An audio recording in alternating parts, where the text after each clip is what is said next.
train used to come by and pick up people, taking them to Charlotte. And there used to be tanks on the side. I guess it was filled with water or gas or what have you. And I think that's how it came to be known as Tank Town. Because this had been one of the oldest communities in Mecklenburg County.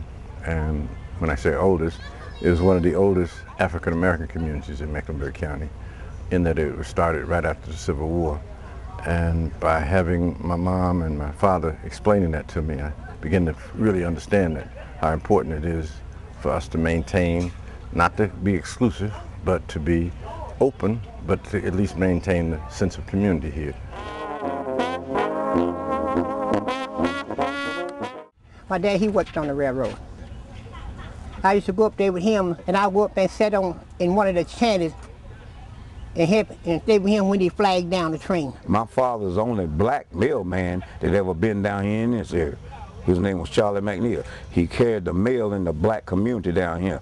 Just was called Tank Town. My mother ran a little general store across the railroad track over there.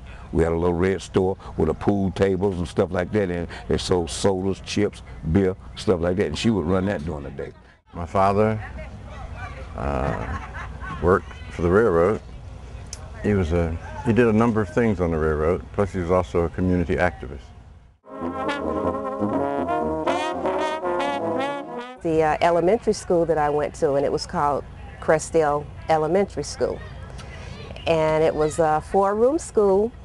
And what I remember about it is the fact that everyone was so happy to go to school, because you come to school and it would start with a prayer, and then you do the Pledge of Allegiance to the flag, right, and this, and you get off with your business. And you would learn a lot during the time because of the discipline and because of the personal attention you got from the teachers. The persons who would stand out in my mind would be my former school teachers that were here.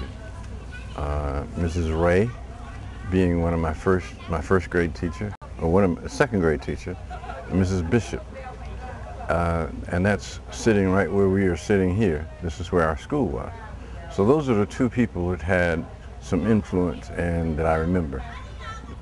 And we would have little programs at the school, and the whole community would get involved in it.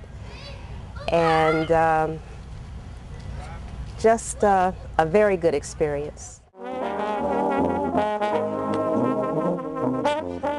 Typical summer day was getting up, shooting marbles, getting on your knees, shooting marbles, wearing long pants, of course, and wearing the knees of your pants out. My earliest memories would be like a day like this. That's perfect. A day like this, we'd be playing ball, whether it's the guys playing the girls or another community like Pineville, Waxhaw, Monroe coming up, and we would play them. And of course, I would play baseball. So baseball practice was maybe 2-3 times a week, and then we'd have games on Saturday. Okay, now you see how the people got all the tents out? They would be cooking, it just wouldn't be tents. And they would have the black cast iron pots. Back then people didn't have the portable grills and stuff like that. They used black cast iron pots, same one that they wash clothes in, just today you're frying chicken and fish in them. And then somebody would have a box radio, and they'd be playing the radio, we'd be dancing, you'd be playing ball, you have hot dogs, hamburgers, and then like I say, right up there where the 2 big trees are, where the horseshoe peg was at. Some people be pitching horseshoes. So you have horseshoe games going on, baseball, eating, music, stuff like that. One thing that I remember more than anything else is Harvey Boyd and I, we couldn't use the swimming pool at the Stars because at the time it was all segregated, and so Harvey and I decided that since we can't use the swimming pool, we will make our own swimming pool. So with the permission of my mom and my dad, we as the little guys, maybe 10 years old, got together and decided to dig us a hole in the backyard. So he and I started digging, and we dug, and we dug. And we dug. And we dug a hole in the backyard. It may have taken us 3 or 4 days. It was our swimming pool, maybe 12 feet by 12 feet. about 4 feet deep. Then we put cement around it, but and all this time my mom and dad knew that it wouldn't work, but they didn't stop us. And we got it all done. We had it all done, and we decided that we would fill it with water, and we were going to charge kids in the area, 10 cents to come in and swim, because there are no swimming holes available. Filled it up with water from our at that time, that's before city water, but we had a well and a pump. So I'd let the water run all night and see what would happen. So we used his mom's garden hose, and we started filling. And we started filling this thing, and we started filling this with water. And so eventually the water was either, the mud was covered in, the dirt was covered in. It took us about 2 weeks to fill this thing with water. But it became a mud hole. So finally we had enough water in there to hold, and we decided we would take the maiden swim in the pool. So we jump in and step in, and we go into mud about this deep at the bottom of the pool, up to above our anchors. It was all slush and mud. But we didn't care. It was our pool. We were entrepreneurs, man. We were going to make some money. To be able to say, well, we got our own swimming pool. We don't need that. So it was fantastic. So it eventually became a flower garden for his mama. But we were lucky to have had that kind of parent that would let us do that in my backyard. I'm looking back on that. So that was one of the highlights.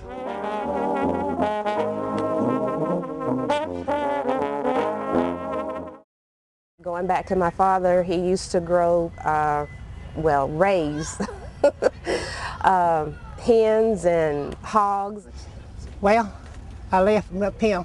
I started working milk there. We're milking 40 cows. I milk 20 in the morning, 20 in the evening. I go to school betwixt then. I hot milk in the morning at 6 o'clock. Have 2 bottles in this hand and 2 bottles in that hand, and jump off the side of the milk truck. You see people jump off the truck? Set them on the doorstep. I was 15 then. I'll go to the school, then I'll come out of school, then I'll go to milk the cows in the evening, then hot milk in the morning, 6 o'clock. When I was coming up, you get through playing ball and run back down through there and get your watermelon.